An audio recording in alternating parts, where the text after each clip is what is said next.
Everyone, we're going to get started here. The talk is Ozone Hips Unbreakable Windows. If you guys have cell phones, can you either turn them off or put them on vibrate? Now, everyone, if you want to double check at least, that's always nice. This is Eugene. He's going to be giving the talk. Enjoy. Thanks, John. Can everyone hear me? Yes. All right. So my name is Eugene, and I'm going to talk about Ozone Hips Unbreakable Windows. I apologize for the subject. It's a bit tongue-in-cheek, but I figured no one else would come. It's just going to be yet another Windows talk. So there were quite a few talks on Windows, especially in the zero-day attacks. So you probably know there's no such thing as unbreakable Windows. Even if your machine is Windows box is unplugged from the network, all you need really is just a USB drive or USB stick. Come up to it, and you get kernel 0. So I'm going to talk about Ozone Hips, which is a system that I developed last year, which locks down Windows boxes, Windows 2000 and up. So what is Hips? So Hips is this new kid on the blog. I guess it stands for a Host Intrusion Prevention System. So some of you might have heard of, it all started with IDS and network IDS, and then we have network IPS, and then we have host IPS. So what's a host IPS? Well, a host IPS is, it's basically any piece of software running on an end system on a server or your desktop, which protects the underlying system. So it's as easy as that. In enterprise deployments, Hips would be an agent running on a machine, be it a server or desktop. You would have a centralized management console which collects the logs, which pushes out updates, stuff like that. So all the security enforcement is done from the endpoint, and management is usually done elsewhere, usually in some central place. So I'm only going to talk about the interesting stuff, which is the enforcement on the endpoint, none of the management talks. So we're going to talk about a variety of things that Ozone does. It does quite a few things, or it tries to do quite a few things at least. It tries to protect against various memory attacks, buffer overflows, format bugs, all that good stuff. It tries to protect processes themselves, the application, using sandboxing. We're going to talk about more about that. It protects the underlying system, so the Windows hardens the operating system. It protects itself, and we'll see why. And I'm going to show you a little demo at the end about how it all comes together. So since Ozone does quite a few things, let's try to understand what are we doing and why. So when Ozone was designed, when I designed Ozone, I tried to address most of the attack vectors. So from remote execution to local privilege escalation to hiding attacks, etc. So I try to think in generally what are the attack vectors that are out there today and how can we prevent them.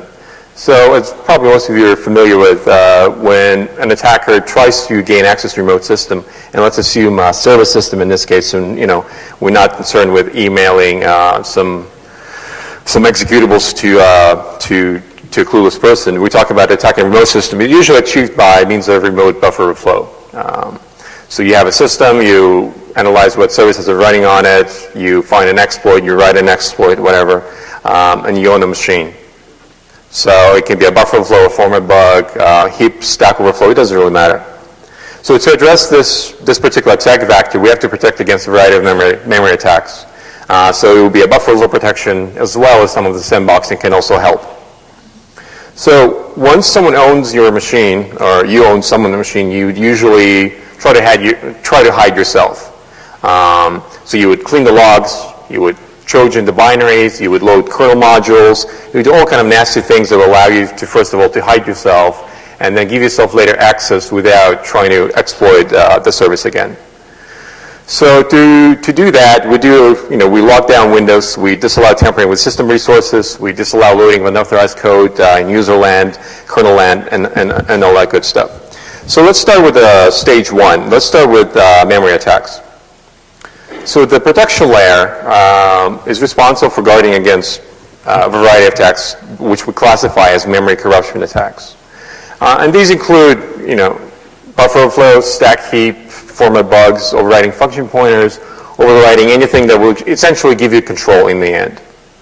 So it can be even, it can be even some attack vectors we're not familiar with today, but if they rely on overwriting and doing something funny in memory and then transferring control, we should be able to stop those. So the memory corruption attacks, even though they're very different in terms of how they get exploited, they're quite similar in terms of how they actually work underneath. So first of all, you inject a malicious payload. So you send a very long string, or you send an integer, a very large integer, or you send a %n to a format as a format string. So you inject the payload. That's one. Two, once you injected the payload, you want something to happen. Most likely, you want your code to run. So you need to transfer control to your payload. That's step two. There's nothing we can do to prevent payload injection, or there's very little we can do. We can't stop string copies from overwriting your buffers unless we want to instrument code. But without code instrumentation, we can't fix your bugs. The bug's always going to be there. So even though we can't fix the bugs, what we can try to is to stop those bugs from being exploitable. So how do we prevent, how do other people prevent bugs from being exploitable? There are a lot of solutions. Some of the more popular ones are on this slide. These are all software-based solutions. There's also some hardware stuff like NX, which can be bypassed with some of the techniques that are being bypassed, for example, writable page execution. If you saw my talk last year about, once again, HIPs, but then I was talking about breaking HIPs, then you saw a demo where about 15 lines of assembly code were used to bypass the writable page execution. The way this works is very, very similar to return into libc, where you set up a fake stack frame, and your HIPs basically doesn't realize that you're actually running code off a stack or a HIP because the addresses look fine. The way this works is you would hook a bunch of APIs, or at least how these products work. You can do it other different ways. You would hook a bunch of APIs, and then you would check whether the APIs are running from a writable page. And a writable page is can be a stack, it can be a heap, but it's probably not going to be a text segment. So when you exploit a buffer overflow, for example, you inject into a writable page because you need to be able to write to memory. So you get injected into stack or into a HIP, and so when you check where the code is executing from, if it's going to be a writable page, stack or HIP, your process is going to get killed. Now, like I said, you can set up a fake stack frame that tells the intercept that you're not running from HIP, you're running from elsewhere when you're not. And so it's pretty trivial to bypass. If you just came back from the NX talk, then you can use similar return into libc technique to bypass hardware-based attacks as well. So if you get a 64-bit ops run and you enable this stuff and you go to bed happy, then maybe you shouldn't be. The other pretty popular solution, which is pretty good for what it tries to do, is a compiler-based solution. And these are StackGuard on Linux, Propolis, and OpenBSD, Visual Studio, and Windows. They all work in the same way, more or less. They set up some random number, canary, on stack. When they return in the function epilogue, that they make sure that the random number that's on stack is still the same random number. That is, it's not being overwritten. If it was, then you probably overrode the return address, which is a bad thing. So these are not as easy to bypass as a writable page execution, but at the same time, they don't cover a lot of the attack vectors. They're good at stack overflows. They're not so good at heap or some format bugs. Finally, there's address-based randomization. There's PAX on Unix. There's Ozone on Windows. There's some other products that do this as well. So I'm going to talk a bit in more details about address-based randomization, which is what I implemented. So what's ASR or ASLR, as it's more commonly known? Well, the basic idea is you randomize the addresses in memory. So you hide where your code lives, where your stack lives, where your heap lives. And the reason for that is if you look at the typical exploit, you will realize that most of them have some built-in dependencies. And those dependencies are on static addresses. So if you change an address, the exploits stop working. It's as simple as that. The way this works in Windows, the majority of exploits, you would override a stack. When you override a stack, you usually corrupt some registers, and the registers would have the address address of your payload, so your buffer. So then you override the return address with an address of an instruction which will call that register, and that will transfer payload. That will transfer control to your payload. So that's the critical point. There is a static address in the majority of overflow exploits in Windows.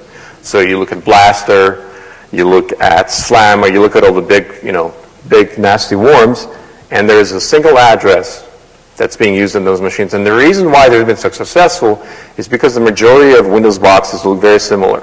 The DLL is going to be loaded in the same place, on the same, across your entire server farm. The addresses do change between various service packs and hotfixes, but there are some addresses that are being used. If you look at, for example, at Metasploit, they found some addresses that are very common across multiple service packs. So you have a single address that works on every single Windows 2000 box. That's pretty powerful. I mean, you can write a worm that will work reliably on every single Windows 2000 machine in the world. And we know that works. If you look at Blaster, I mean, that took down a lot of Windows machines. And that's because they all look the same, absolutely the same. There's no diversity. So address space randomization solves that problem by randomizing addresses. So every single machine looks different. Your machine A has address A, the next one has X, Y, and Z. So when you try to run the same exploit, it's not going to work. Or rather, it's going to work in 1 in a million chance. So if you have 4 million machines, one of them will get owned. That's pretty good. So we randomize all the addresses that are used in exploits. Stack, heap addresses, where our libraries are loaded. Everything that can be used in an exploit, we randomize. And so, like I said, as the address space layout of each instance of an application is different, your exploits are not going to work. Or they're not going to work reliably, which is good enough. So here's an illustration. Basically, let's say a notepad. We start notepad once, and then we start notepad twice. So it can be the same machine, it could be different machines. But the point is they all look different. If this was on a non-modified system, they look the same, absolutely the same. They have the same built-in address on every single machine. And it'll be Windows 2000 XP will look absolutely the same. But with address space randomization, they look different. And they look different enough for exploits to simply stop working. So the way I've implemented, there's some wrong information in the slide, which I'll correct. But the second heap randomization, this is very, very easy to do. I mean, it is so easy that I think it should be included in basically a stock operating system. It has no overhead. Literally, there's zero overhead at runtime, static, and anything like that. It's free. And it doesn't provide actually 16-bit of it. I think it provides more like 30 bits. So that means that your stack can be in 2 to the 30 locations, which is about 1 billion different combinations, which is pretty good. Which means that now when you run the exploit and relies on an address of your stack, it's not going to work because your stack is going to be all over the place and there's no way you can predict it. So that's the most important bit. When I talk about entropy, that's one of the ways that people attack address space randomization solutions. They try to predict where stuff is. So they try to predict, to brute force where stack is. There's been some papers published, for example, in Using Security last year, where I believe they attacked PACS because there was not enough entropy. They've been able to brute force address. They basically got lucky enough to get that one address. So with 30 bits of entropy, it's not that easy. I mean, you can run for hours. And when you try to own the intranet, it's simply not going to work. And the stack and heap randomization randomizes stack and heap application that does not break any applications at all. I mean, I have run dozens and dozens of different applications in my system, and I've never seen anything of them break. Because a sane Windows 32 application doesn't need to know where stack is or heap is. If you have a dependency and an address there, it's broken. So the DLL randomization is more important than stack and heap because the DLL addresses is what usually used in the exploits. So if you remember, I mentioned that you override your return address with the address of instruction that will call your register. Well, those addresses usually live in DLLs. It can be kernel 32.dll, or it can be NT.dll. It's going to be one of those system DLLs which don't change much across different Windows instances. So randomizing DLLs is essential.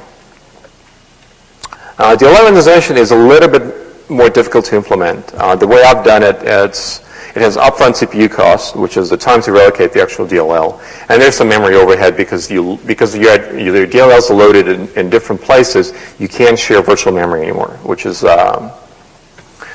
which is a loss. In terms of entropy, once again, it's about 30 bits, maybe 29. It's certainly not 14. So once again, your DLL can be all over the place.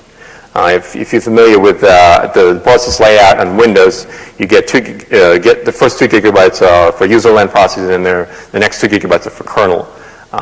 And the way it usually works in Windows, there's at the end of the userland 2 gigabytes, all of the DLLs usually get loaded there. Well, when I load DLLs in my system, they can get loaded anywhere in the 2 gigabyte space. So once again, you can't predict where the call EBX instruction is going to be. And DLL randomization is a little bit more intrusive, but it can be still pretty reliable. It might break certain applications, but in most of the cases, it works reliably enough.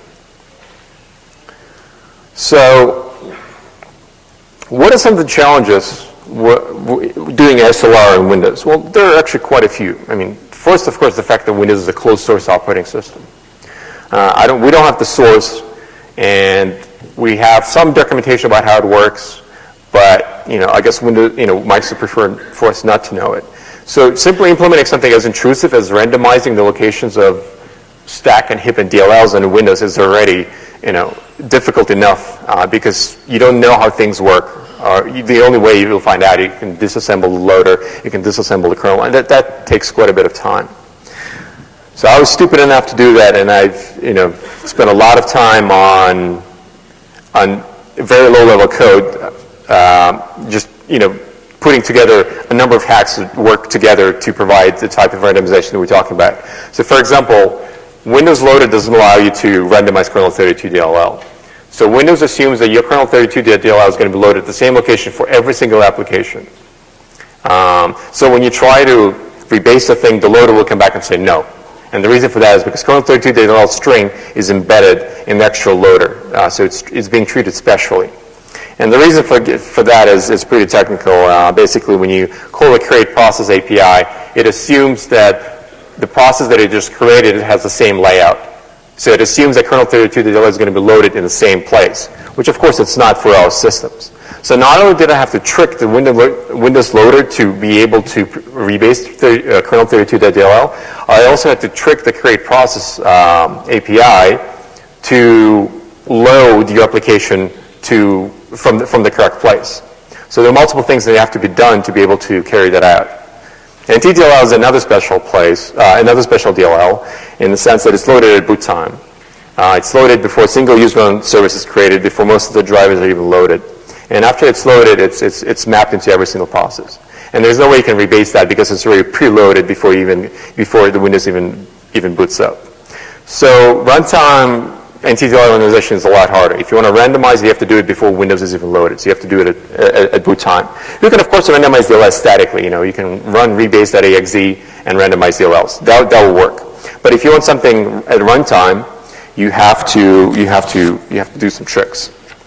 One thing I should mention is that there are some products out there that do various virtual memory optimization. That's what they call it. And basically what they do is they rebase DLLs so that there are no collisions. And the reason for that is, like I said, when you load a DLL in a process, in 2 different processes, you only have one instance actually in memory. And it's being shared across 2 different process instances. So you save memory that way.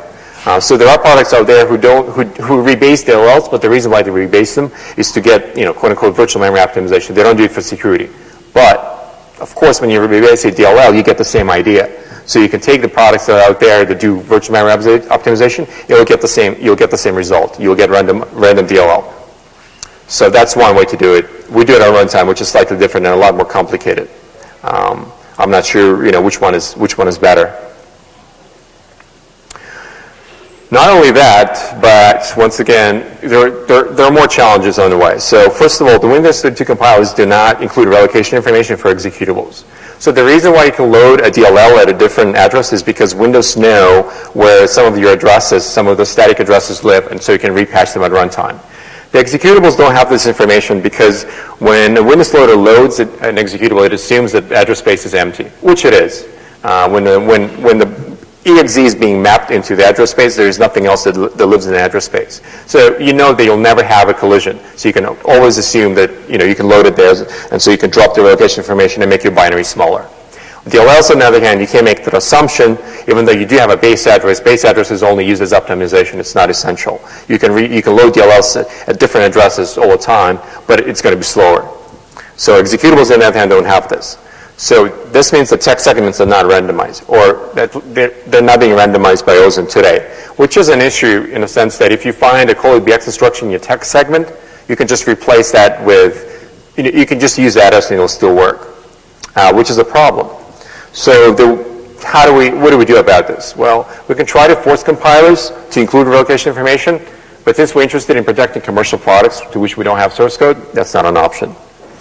We can try to relocate and rewrite binaries at runtime. That will certainly work, but it's very, very intrusive. So I'm not sure whether people are interested in going to the depth of doing that. And finally, the important point is that, yes, ASLR stops buffer overflows, but it doesn't, it might not be accepted for all applications, because what ASLR does, it prevents buffer overflows by turning them into denial of service. Because when you replace an address which is a CollabX with an address which actually doesn't point to anything, your application is going to crash. So which is certainly better than getting a shell in the machine, but it still might be acceptable for some companies for some applications. Let's say you're Amazon.com and you lose about $1 million of an hour downtime. You might be, you might make a decision where you would rather run your service when you're owned rather than running a service, rather than having a service down but not being owned. So that's something to think about. So as a conclusion for ASLR part, it's address space randomization randomizes the base addresses of various memory regions, such as stack, heap, DLLs. It doesn't provide 100% guarantee, but it does prevent most of the exploits because they rely on static addresses. Stack and heap randomization has no overhead, and it doesn't break any applications, so I don't see why it can't be included in most of the stock operating systems. In fact, if you run Linux, I don't know what distributions, you get this already. OpenBSD provides this already. Windows doesn't yet, and I don't think the future versions do it either. But in terms of stack and heap randomization, I'm pretty sure when Microsoft can include it, and it will still work. So, are there any questions? Any questions about the ASLR stuff before we go into sandboxing? Yeah.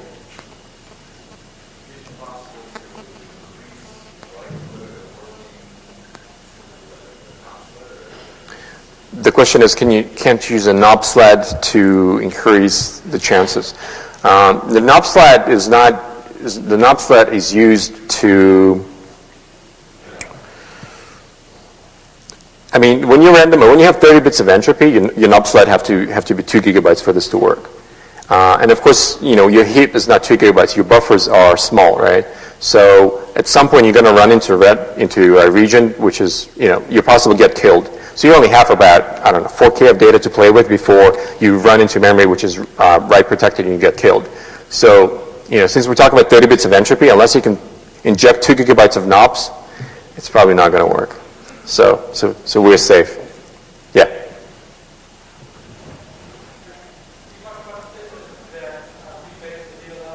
Yeah.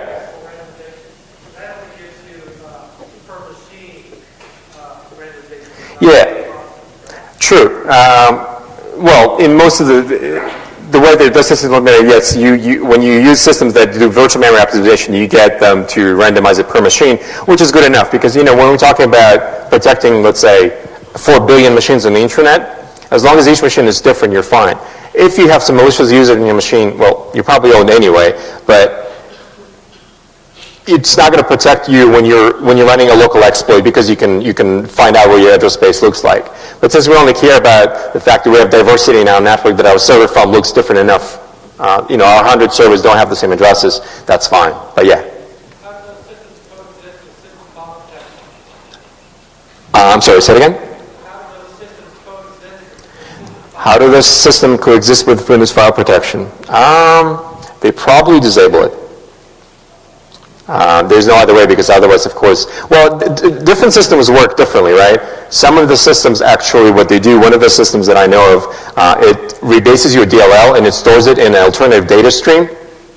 And so it modifies the Win32 loader, and so when you load it, it checks whether the alternative data stream exists, and it loads it straight from your binary, which is just a different a data stream, which still modifies the binary, but there are different ways to do it. The other system, the way it works is you would take a DLL, you rebase it, and you put it in a different directory, like a cache directory, and your Win32 loader then is hacked to load your DLLs from that directory. And this way you don't even modify the system binaries, which is a pretty good idea. So if you've screwed up and you reboot, then you can load from, you can load without any issues. So.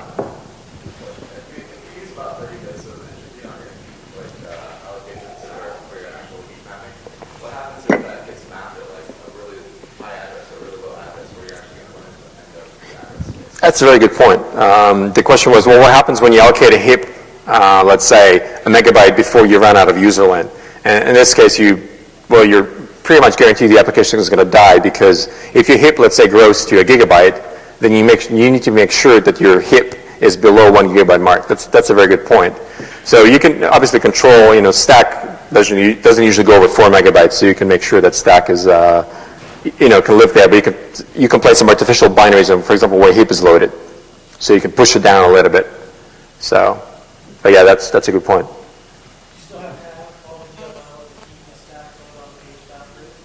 The question was, all your DLLs needs to be loaded at the page boundaries? Yeah, you need to preserve the alignment. So for example, when I randomize stack, I preserve the 8-byte boundary, and when you load DLLs, you cannot load them in the middle of something. You're always on a 4K boundary. So yeah, when you randomize, the reason why it's not 30 bits for DLLs, that's a good point. It's 30 bits minus the 4K, which is 12 bits, so you get about 18 bits. So yeah, you need to preserve alignment, otherwise software is not going to work.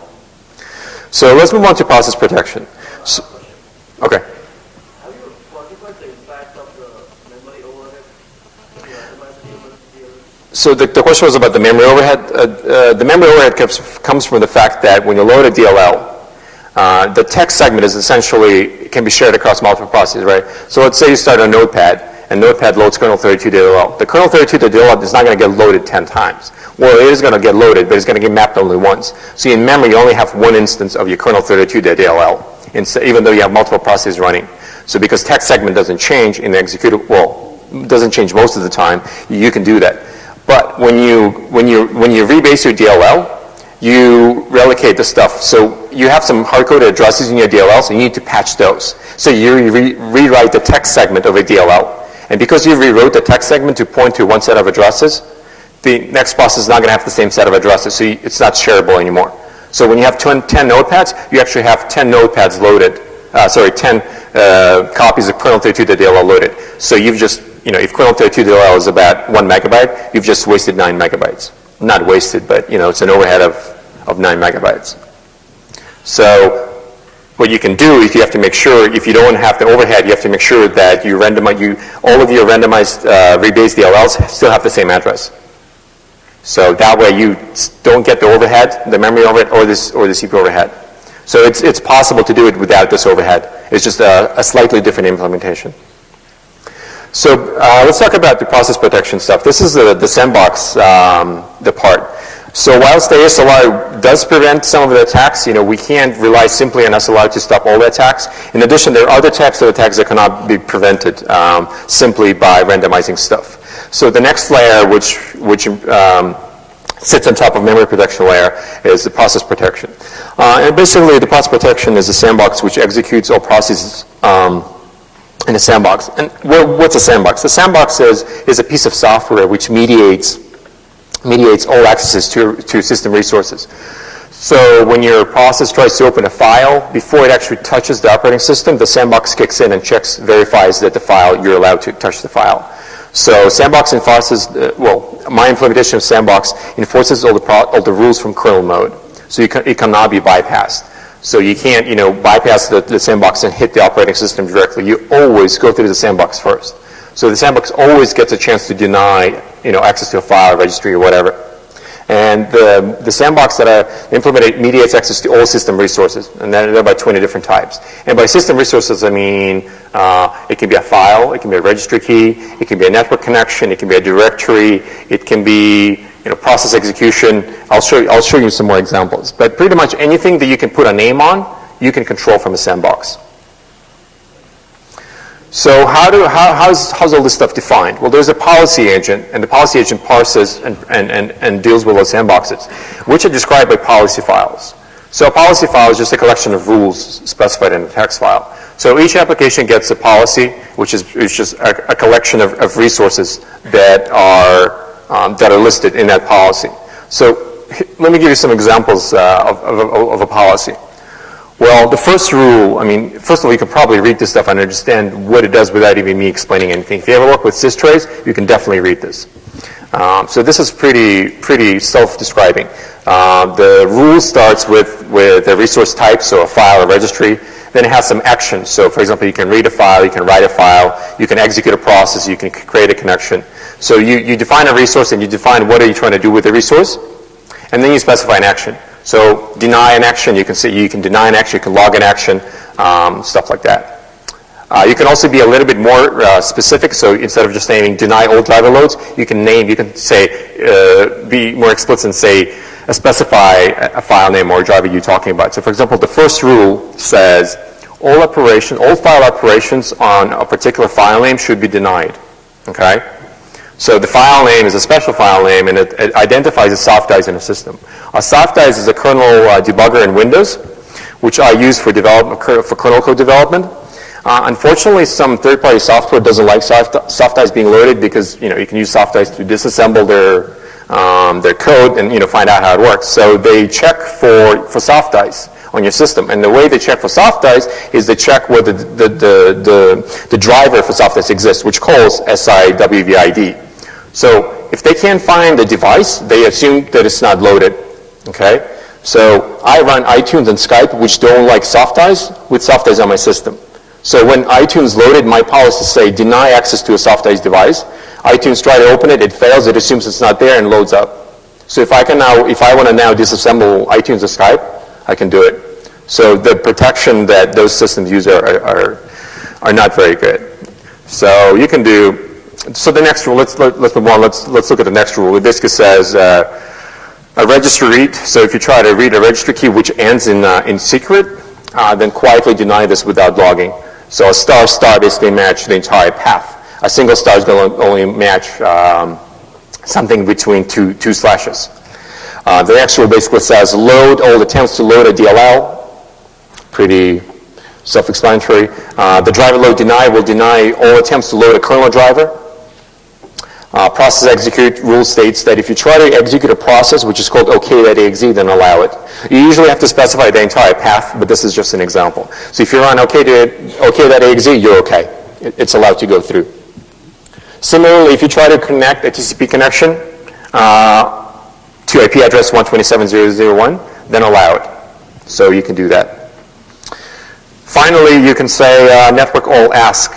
This is going to basically act as a personal firewall. So if you use what's called Zone Labs, you can get this functionality with a single rule, which is pretty cool. You have different policy hierarchies. You can specify rules that apply to all users, all applications. Then you start getting more granular. You have policies that apply to a specific process. Then you go down one level. You have policies that apply to a specific user.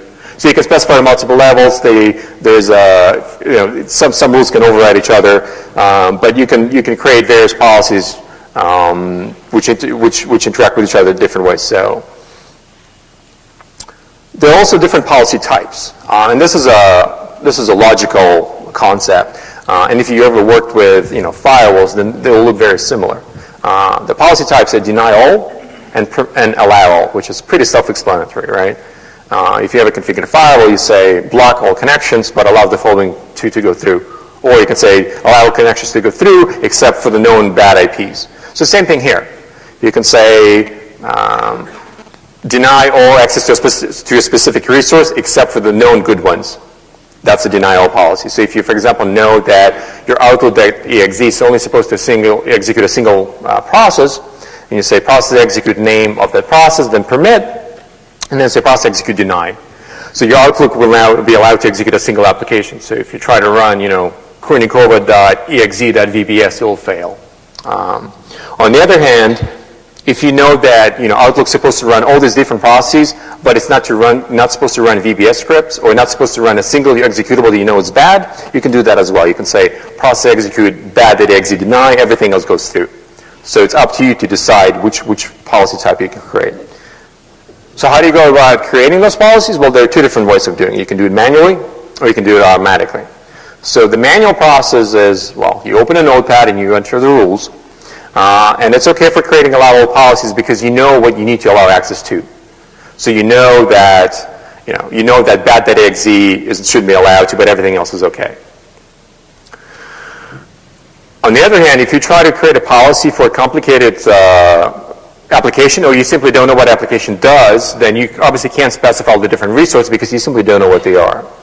And so to simplify that process, I've developed, there Ozone comes with a little application which will monitor the application for you and then dump out all the resources in a policy format. So you run your application, you use it as you would normally, then you say stop training, it's called a training process, and it creates a policy for you. And so from there on, you can use this as a template for your process. So then you know what it's supposed to do. And that's done automatically. So what are some of the challenges with doing sandboxes in Windows? Well, the first one is host applications, such as service host and DLL host. Those are special processes which don't actually do any work, but they do the work on behalf of other processes. So, for example, service host, which starts up a lot of services. And when you go into services menu in your Windows, there are about, I don't know, let's say 50 different types. Well, 25 of those run in context of service host. So your service host can run as alerter, it can run as a messenger, you could all these different things. And they all execute in a single service host.exe process address space. So when you create a policy, when you try to create a policy for service host.exe, you actually have to accommodate all those different resources which runs inside this, in that context, which is pretty difficult. So without actually knowing what instance of a service host it is, you can't actually do anything. You can't lock them down because they do so many things.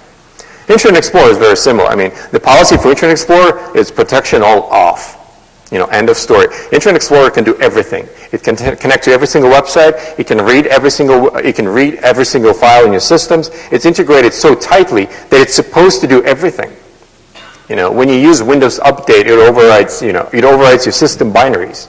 It's all in the job spec for Internet Explorer. So protecting Internet Explorer is very, very difficult, or at least not with a deny all policy. It must be allow all, where you basically deny the bad stuff. Because Internet Explorer can just do too many things. Another one, I have a screenshot here, which shows the DLLs that are loaded inside of Acrobat.exe. So I was doing some work, and for some reason I was debugging Acrobat, and I was looking at the DLLs that are loaded inside of the process, and I was pretty surprised. I mean, can you guys name? Can you look at the screenshot and tell me what are the two things that are obviously wrong? What's this? Yes, Yahoo Messenger. So, like I said, it's Acrobat.exe, and it has at the bottom, if you look at it, it has two Yahoo Messenger DLLs loaded at it. I mean, what is that all about? Well, my guess is that Yahoo Messenger tries to figure out when you're idle. If you look at this idle.dll, so it hooks the process to find out what's going on in it, and it does this for pretty much, not for every process, but for most of them. So that's the type of complexity we're talking about in a Windows system. You have applications running inside of other applications. For example, I have an antivirus running on my machine, and I've noticed that antivirus actually, some of the code of antivirus run inside of my process. So when you run Acrobat.exe, you actually have antivirus code running inside of that code. So you have these code, coming from all the different places loaded up, and it's a jungle. You can say, on Unix, sandboxing works pretty well, right?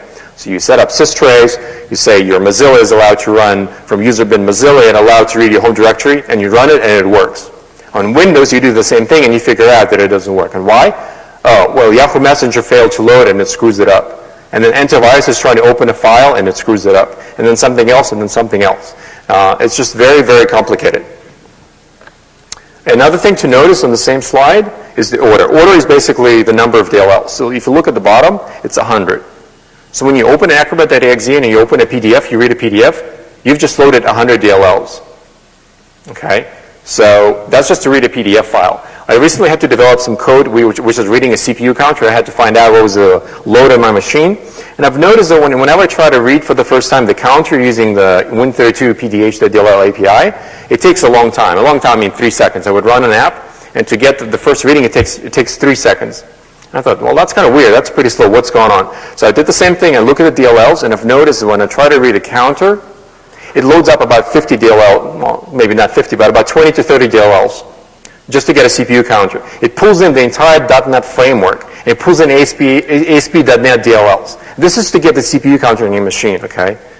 If you don't believe me and you have a Windows XP box, just attach to Task Manager and see what's going on. It's insane. So this is the types of complexity we talk about in Windows. It's not clear cut. You know, on Unix, you know, you're going to be 5 libraries. They're going to do very specific things, and you're done. It works well. On Windows, it's going to end up with 250 DLLs, which hijack your APIs, you know, many times over, and you just don't know what's going on. Very complicated to do sandboxing properly in Windows. So there's a conclusion for the sandbox bit. The processes that run in the sandbox, it runs from kernel mode, so you can't bypass it. The sandbox control access to all resources, from files to processes, everything. Everything is controlled. And they describe using policy files, which is just a list of rules for a particular application. So, besides sandboxing and memory protection, which is already pretty good, and you can't get this, you can't go to SourceForge.com and download this stuff. It's not there. Sandboxing plus ASLR already provides some significant advantages. But there are other things you can do. The system protection layer was designed to harden the underlying operating system. Like I said, Windows is a very complicated beast. It can do a lot of things. But that functionality does not necessarily need to be there. So for example, your secretary probably doesn't need to debug applications, but you can. Okay? So you can disable a lot of the functionality without actually losing any of your features. So most of the people don't need to use features such as debugging or DOS16 emulation. You can disable functionality that's used by keyboard loggers, and most certainly your secretary won't be loading any kernel drivers, so you can disable that. And finally, the system protection layer also includes access to removable media. So we can control access to our media. So you can come up with a USB stick, you can stick it in, and you can configure that it's read-only, it's non-executable, whatever. It also comes under the hardening of the system. So here's some examples. I mean, this is some of the rules. So for example, protection debugging, turns out protection which disables debugging. So if you know that your company doesn't use debugging, you're not a software company, you can probably disable debugging and not lose anything.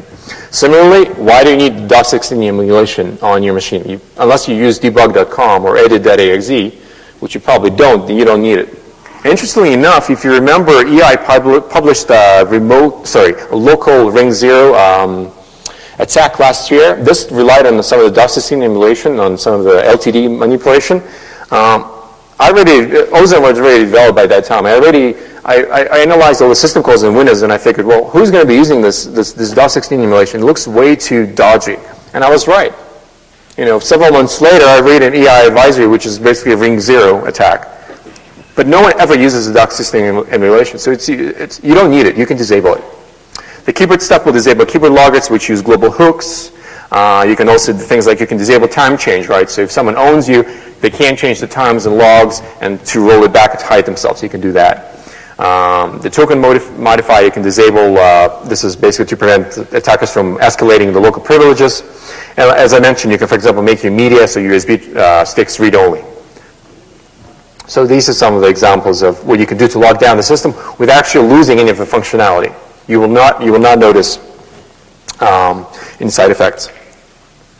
Some of the challenges include the fact that, once again, Windows is complicated. Don't be surprised if you find out that your Acrobat.exe actually loads kernel drivers. Don't be surprised at all. So there's some legitimate applications that require loading of kernel code drivers. I'm not even talking about system user-run processes which do this. I'm talking about normal applications which do funny stuff. So you can't simply say, don't allow the loading of kernel drivers, end of story, because you will break the application. So you have to be specific. You have to say, this process is not allowed, or this process is allowed only to load a specific kernel driver. So it's not that clear cut. Another thing is when you're locking down the system, let's say you created a rule which disallows write access to Windows System 32 directory. Well, which is great. I mean, you can't, people can't install, can't install rootkits or, modify your binaries. But the problem is you just killed your patching process, right? If you ever update your patches, which you should, then you've just broke that. So you can't say don't disallow all writes to Windows System 32 directory because you'll break things. Internet Explorer will load, it will download a bunch of binaries, you'll run them, and they'll overwrite your kernel files. And it's okay. It happens in Windows every week, every Tuesday, as a matter of fact. Your binaries get overwritten, and everyone goes on. So you have to be careful. You can't just lock down the system. Well, you can, but you'll break things. So you have to be careful about how you lock it down because there are some challenges. So, a quick summary, we lock down the underlying operating system by protecting the core resources, the core files, registry resources, and we also try to reduce the attack surface. This is the main point. We reduce the attack surface. We remove debugging, we remove .16 emulations, remove the stuff that can be exploited, but is not used in 99% of the machines. So, finally, before I give the demo, another important point is self-protection. If you saw the demo that I gave last year, some of the HIP systems that are on the market, they're not very secure. Not only I can bypass their buffer overflow protection, my shellcode can call netstop, hips.exe driver, and it will stop it. And it's okay, you can disable it. So if you don't protect itself, and you only protect the other stuff, let's say you missed some kind of attack and you get owned, if the next thing that happens, your system gets disabled and then it gets rootkitted, well, what good is that? So you have to protect itself. Ozone has to protect itself. So you can't, for example, the way it does this, it prevents everyone from disabling it. You can't stop the user run service. You cannot disable, for example, you cannot stop the kernel driver. You simply cannot unload it. End of story. In addition, you can't load we try to prevent people from loading kernel code. Because if you can load kernel code, then you can just disable us from there. It's too simple. And as I mentioned, everything is reinforced in kernel mode. So it's hard for user process to attack us directly because they're in user and we're in kernel. So we're the master and they're the slave. So as a conclusion, as you all probably know, if you go down to Fry's and you buy your Windows XP and you go home and you plug into the DSL line and you go to Windows Update and you try to download the patches, by the time you're done downloading the patches, you're owned. It is that bad. A brand new laptop, if it's not patched, will get owned in probably under 10 minutes. And there are a lot of attacks out there. There are buffer overflows, there are local privilege escalations, there are nasty emails. There's all kind of stuff. All kind of stuff. So to address, this huge issue, the Ozone was designed with security in depth in mind. So we took a bunch of attack vectors. I looked at them and said, well, how can we stop them? How can we prevent them? And Ozone tries to give you the tools which you can use to lock it down. Because today, to be honest with you, Windows security consists of putting your Windows box behind a firewall, running an antivirus and updating the signatures on it every 15 minutes, and patching every Tuesday. That's how people do security on Windows today. That's bad. That is really bad. If you go to any company, to any big enterprise, and you ask where the Windows machines are, they're hidden away. I don't know any single enterprise which allows. Some enterprises disallow Windows machines in DMZ altogether. Others just firewall them off. Don't allow any connection. So people don't trust Windows, and you can understand that. Until Windows 2003, Windows was Swiss cheese. It was really bad. If you go back a couple of years ago, Windows 2000 with IS5, you might as well just give out your admin password. Same thing. So Ozone consists of multiple layers which stop a variety of attack vectors. I talked about stopping memory-based attacks, which is based on randomizing the DLLs. I talked about locking down the processes by running them in a sandbox. I talked about hardening the underlying operating system without breaking anything, and also protecting itself. So are there any questions before I give the demo? Or should I give the demo and then do questions? Let's do the demo first.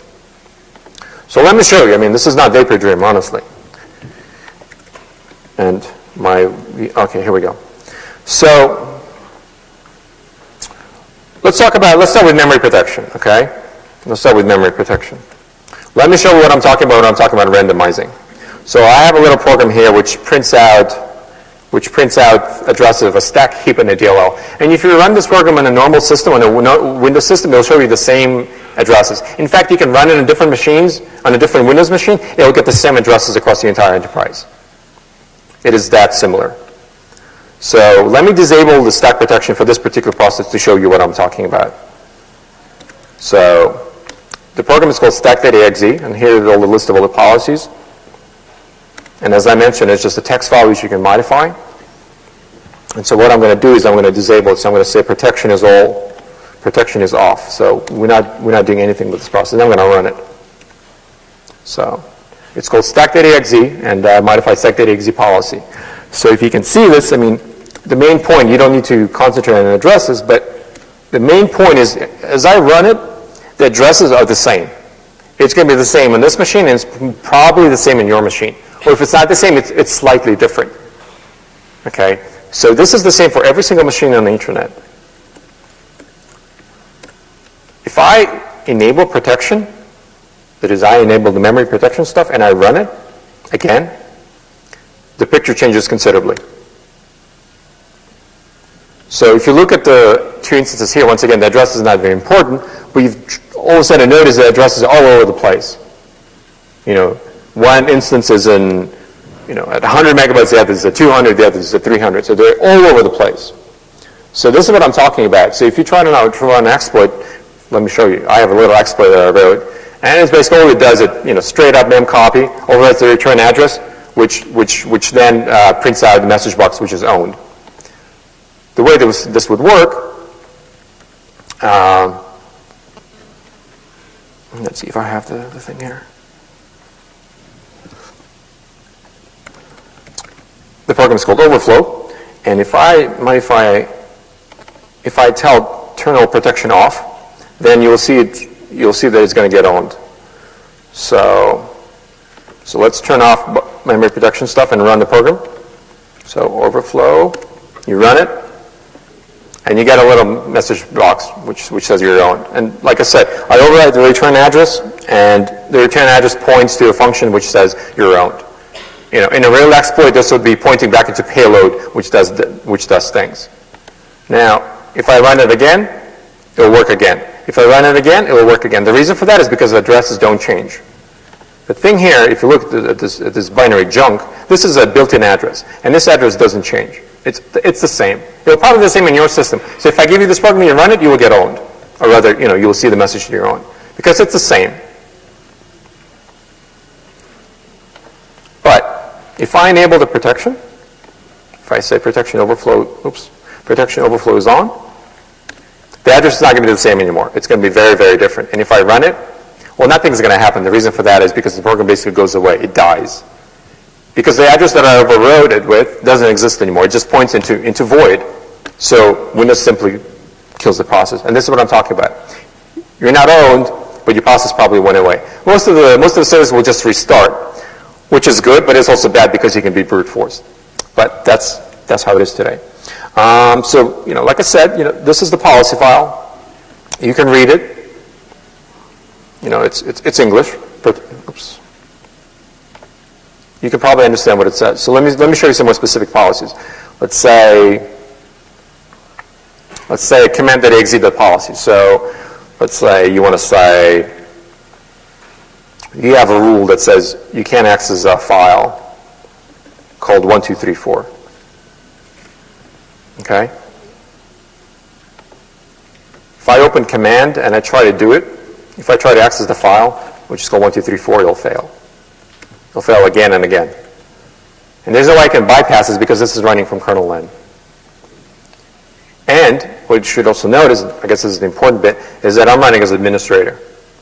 Okay, so I'm an admin in this box, but it still works. And the reason for this is because it's coming from user land. So I don't care who you are. You're an admin, your system, whatever. The policy is being enforced on you anyway. So if you have IIS, which runs with system privileges, it doesn't matter, it'll still work. So another policy, I mentioned there's a global policy which applies to all users and all commands. And let's live in computer that policy. And there, if you specify a rule, it will apply to every single process, every single command you run, you'll do it. So for example, I have a rule that says time change deny, right? I mean, it's pretty clear I can't change the time. So if I now go and try to change the time as administrator, which you obviously can, it's not going to work. So if someone hacks and tries to change the time to roll back the logs, they won't be able to do it if you have this rule turned on. So I'm running as administrator, but it doesn't matter. So let's say I want to say it's, go back 2 minutes and clean the logs. So I say apply, and if you look at back here, it's still 0110. It silently fails it. You can't change the time. Let me show you another example. For example, I have a rule which states you can't inject DLLs. Okay, you can't inject random DLLs into processes, which is being used, for example, can be used by various exploits. So there was an exploit published a while ago, actually, and what it does is it injects a DLL into a system process, and then it steals your password hashes. Okay, password hash is supposed to be protected. You know, they're stored in a registry hive where you can't access it, but by injecting the DLL, you can bypass it. So if you try to run pwdump2, you should be able to get the hashes, which is equivalent to your passwords. So I have to make sure that, for example, the policy doesn't disallow. So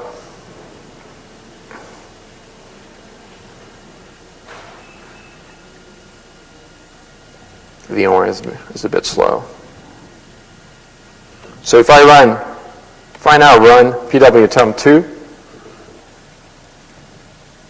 it's going to give me my password hashes. There should be no other way for you to get them on Windows, except this way, right? So this is bad. This is like me stealing a password, more or less. And the way, like I said, the way this works is this program will inject a DLL into a system process and just dumps it out straight from there. Now, there's no need for anyone to eject the DLL in your system process, okay? It just doesn't happen. So as a rule, you will have a policy, a global computer policy, which says you cannot inject DLLs into your system process.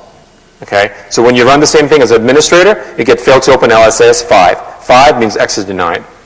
So that's another example. So there are many different things you can do. But I guess I'll take the questions now. Yeah.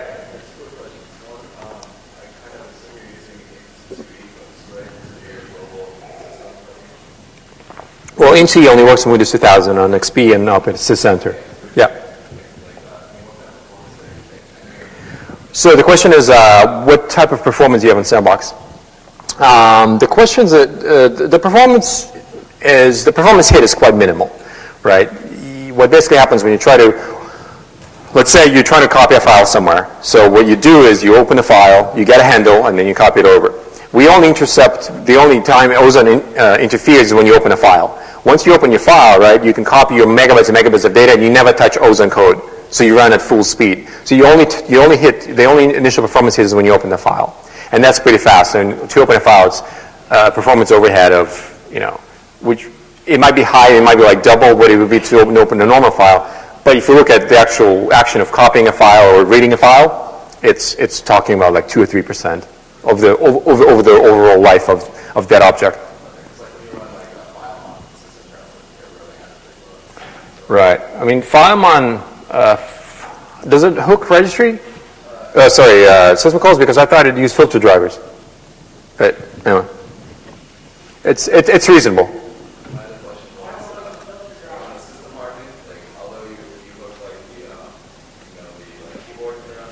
Yeah. What about if you were to actually go to like keyboard controller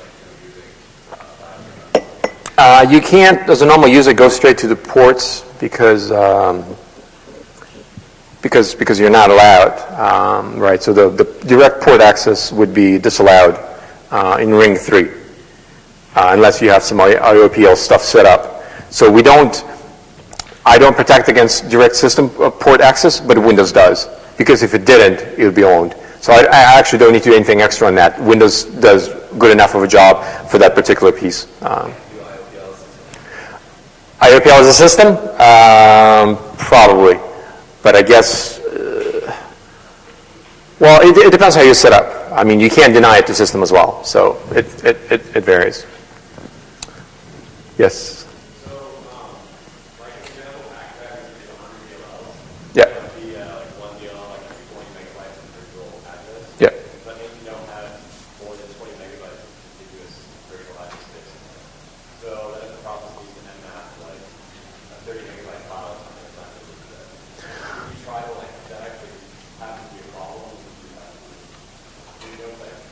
So are you talking about the fragmentation of virtual address space?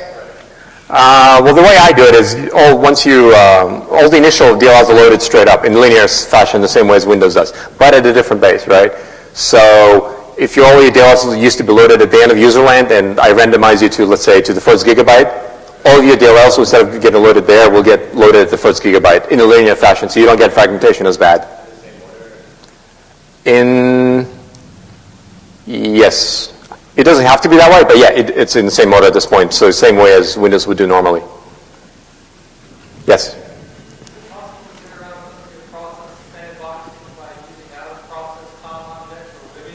Is it possible to get around the sandbox mechanism using COM objects? If you use in-proc COM objects, then the COM object is going to be loaded in the same address space, so you're going to be subject to the same sandbox rules. If you use out-of-proc COM objects, then it's potentially possible if we don't restrict that. So since most of this is in proc, it applies. You have the same problem. Oh, sorry, it applies the same way. So in proc COM, which is the majority of them, will be subject to the same sandbox mechanism.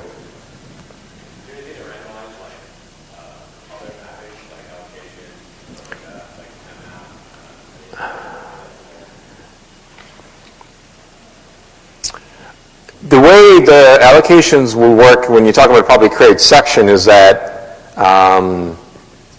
they will, I think that gets randomized as well, because unless you, of course, specify that when you create a section, you can specify if you want to load a specific address. If you don't specify it, Windows will take whatever address. I think the address will get randomized as well. So, I'm sorry. Yeah, go ahead, please. Say again? Do we hook open thread? With an open process for sure. I can't remember open thread. Why?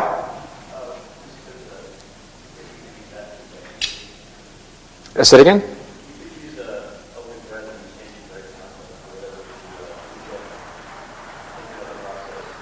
Yeah, we try to prevent that stuff. Yeah. So for example, like pwtemp2, that's process open, but it's very similar, right?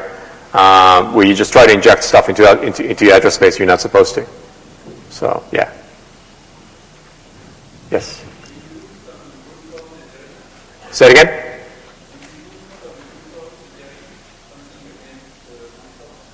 Do we do anything against brute force? No.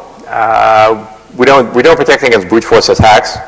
I mean, it's possible to say, if your process is getting respawned 100,000 times in a minute, then stop it. But we don't do it. I mean, it's possible, but I think it should be done by like a separate processor or a separate module.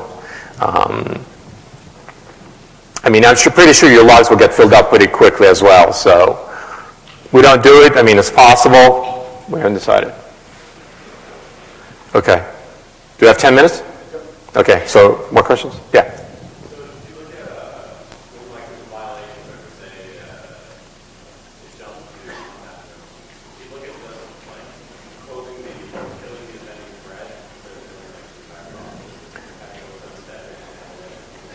Yeah, that's a good question. As a matter of fact, when I said the question was, well, can't you, intercept some of those crashes? Yes, you can. When ASLR changes the address, that's one of the things I meant to do, but I didn't, is I want to look at when ASLR, when you have an exception, I can catch the exception for you and see where the exception landed, right? So if I see the exception is being landed in your kernel 32, or what was supposed to be kernel 32 DLL, and I know it's not there anymore, then I can be pretty sure that's an exploit that uses static address, which means I can log the fact and kill the thread. So yeah, that's definitely possible. One of the things I want to do. Yeah, that's a good one. Yeah. The question was, is it feasible to add time-based policy?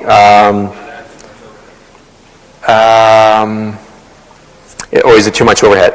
It's feasible. It's not done. Would it be too much overhead? No, it wouldn't. It would be almost no overhead whatsoever. So yeah, it's definitely feasible. I just haven't done it. But there's no overhead in doing that. Yeah. ASL, what's my source of entropy? The system clock? No, I'm just kidding. I've looked at how the Windows kernel uses some seed generation. They basically take, I take like all these performance counters, which are some crazy numbers. I take the actual system clock, but not the time, but the number of ticks that's loaded. I take some thread and process ID. I mix it all up. This is pretty much how it was done by some Windows people as well for seeding. So it's pretty difficult. But, you know, nice try. Yes? How do I protect my policy files? That's a good question. I mean, you can say write access to your policy directory is forbidden, which means you can't modify them anymore, right? That's fine. You can do that, but it means, well, if you need to change it, what do you do? Well, you need to reboot the box now because, as you remember, there's no way you can override the rules. Okay? So you need to reboot the box in a safe mode and change it. So that's not very acceptable. So one of the things you can do is you can create a global policy rule which says denies access to all users. If you remember, there's multiple hierarchies. So you can create a computer global policy which says deny root to the policy files except for a specific user, except for a specific application, except for a specific application running by user. So you can create, you could say some weird user running Notepad is allowed to change that file, for example. So you can do that, or you can just deny them altogether, right? It's up to you to make that decision because in some environments it might not be acceptable for change at all. So you actually need to reboot the box to do it. For others, of course, it's not very manageable. So you create, quote unquote, little loopholes which allow you to do that. But it's a very narrow process. A specific user, a specific process doing a specific thing is allowed to modify policy file and nothing else. You can do that as well because obviously it's up to you to create the granularity.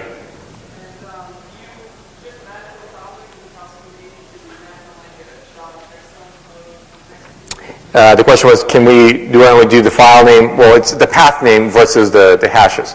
Yeah, I haven't done the hash stuff. I mean, it's trivial to do. I haven't done it, but you can do it. You can do it in certificates. You can do it on hashes. I haven't done it, but I mean, it is very easy to do. It is very easy to do.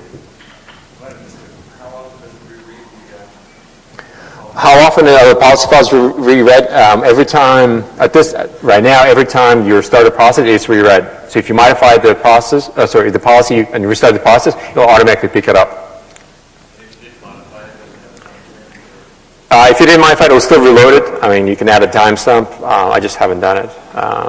Because once again, overall, it's pretty cheap to parse a policy versus the create process, which is very, very expensive. Yes? What point the boot process is loaded? We load very early. When you do, there's a value in the driver which says when to load. The first one is 0, and 0 means at boot time. And at boot time, nothing has been created. I mean, I think only NTS kernel was loaded, and that's it. So that's one point. We load at the next point where some of the drivers were loaded, but I'm thinking bumping it up to where it's loaded even before anything is done, before a single driver is loaded, before anything. So it's NTOS kernel, and that's it. So we load before a single process created, before a single driver is loaded, before anything has happened. So we control the entire thing from the moment it boots up to the moment it's shut down. Yes? Are you currently doing any checks on opening device physical memory? So the question was, are we doing any checks on the device physical memory? Yeah, the question is yes. The question is yes. And I'll show you how it is. I mean, it's not a specific thing. I just created a rule and it does it, which is pretty cool. So the physical memory, if you do a search for physical memory in a global policy, I have it running here. Sectional, if name is equal device physical memory, then deny. You have to be careful with this though, because for some reason, I remember now. When I first enabled this, and this was the night before I was supposed to give a presentation, I rebooted my machine. It didn't boot up, or it booted up, and it gave me the access of I was supposed to activate my Windows. So it basically wouldn't allow me to log in and force me to activate the user to activate Windows. And I panicked, of course.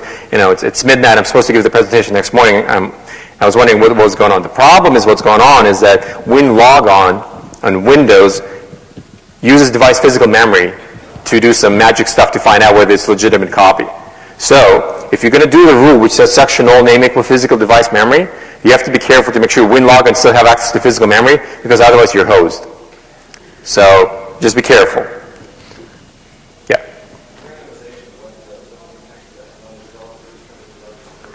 Very good question. The question is, what's the impact on the developer when the randomization is turned on? I learned it the hard way. I was like, wow. I was reverse engineering this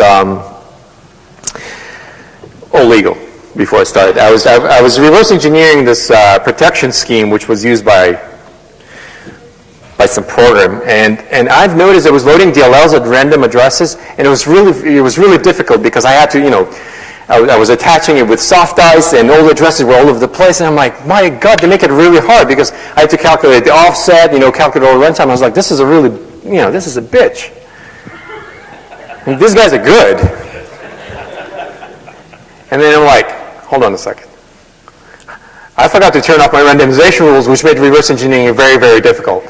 So yes, if you're doing any debugging, you probably want to disable it because it'll make it very difficult. If you're reverse engineering something, you might want to disable it as well, because otherwise you get too much credit to people who implemented it, because they haven't done anything like that, which they could have, but they didn't. So yeah, you might want to disable that.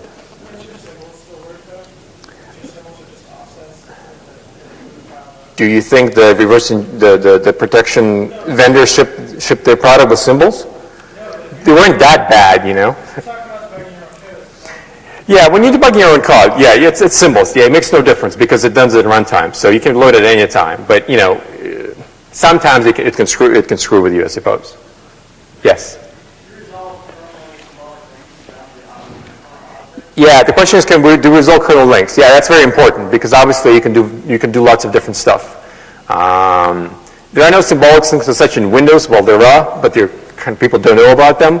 But you can do things like subst, right? If you ever use subst, you can create my F drive. You can say, see, Windows System 32 is my F drive. Okay, so if you only look at the path name without resolving the name, you'll be screwed because you say, well, F is not a Windows System 32, right? So what you actually do is you open the object, you start resolving, and the thing is there are multiple symbolic links in kernel space, so you have to do it over and over and over again until you actually get the name. So yeah, it's a bitch to do, but yeah, we do it. In the end.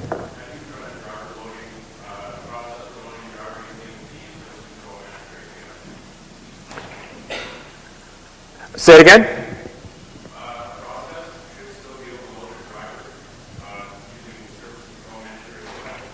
Says who? Yeah, I know that how you do it, right? But okay, the question was, there's an SCM API in Windows which loads the DLL, the kernel drivers, amongst other things like services. Yes, we hook that as well. So that we hook multiple points because there are multiple ways of loading a driver, but that's one of them. So if you want to disable the ACM API, you can. How do you disable it?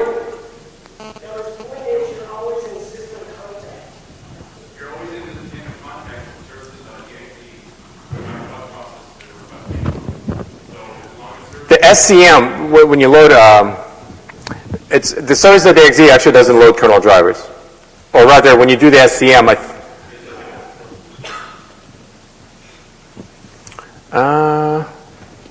well, I mean, if you can tell the service.exe only to load only known good kernel drivers, right? If you know there's a specific kernel driver you need to load, you say it's okay to load this, but deny everything else. But what if, if you want to say this guy's not doing what this guy is? I don't know. I haven't looked at that. So basically, you're saying ACM API will load a kernel driver in the context of service.exe. Yes. Then in that case, I guess it's not as granular as doing it in a per process. It's kind of either you're allowed it to kernel driver or you're not. End of story. So that's the granularity that you get. But it still needs to be able to load the normal system driver. Yeah, so system drivers, you enumerate them and say it's fine. And as a matter of fact, the service.exe, let me check. When you boot up a normal system, when you boot up Windows, it won't, service.exe, I don't believe loads any kernel drivers. Every kernel driver is loaded by SMSSS.exe, so service.exe. So I'm going to see if there are any kernel drivers loaded. If there are none, then I know you can boot up a Windows without service.exe. One sec. It'll come up and I'll tell you. We've got time for one more question. So one more question while Notepad is opening. All right, I might as well finish answering your question before I answer your next question. Jamie.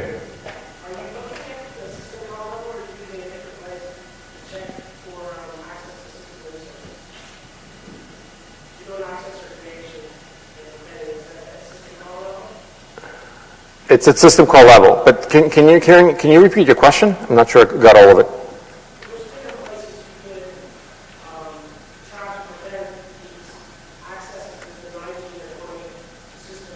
Correct.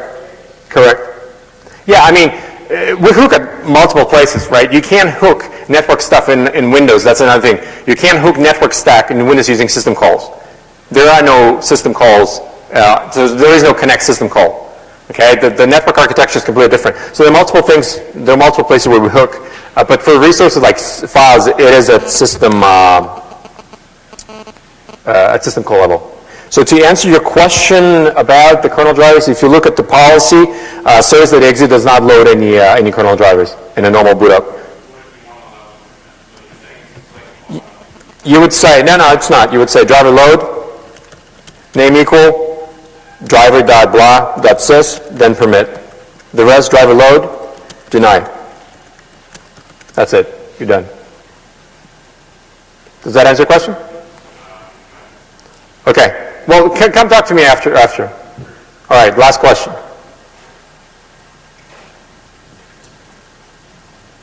Is your node cache so slow because of Partially, yes. Partially, but of course it's running on VMware. There are some, this is running, the reason why it's running VMware, I'm running Ozone in this system as well. So for example, talking about Skype, see I've got Skype running here. And I've got soft ice in this machine as well. So I'm running this on this machine, and as you see, it's pretty snappy, right? I'm running some development funny stuff on that VMware box, so yeah, it's not that slow. All right, I believe that's all the time that I have. Thank you.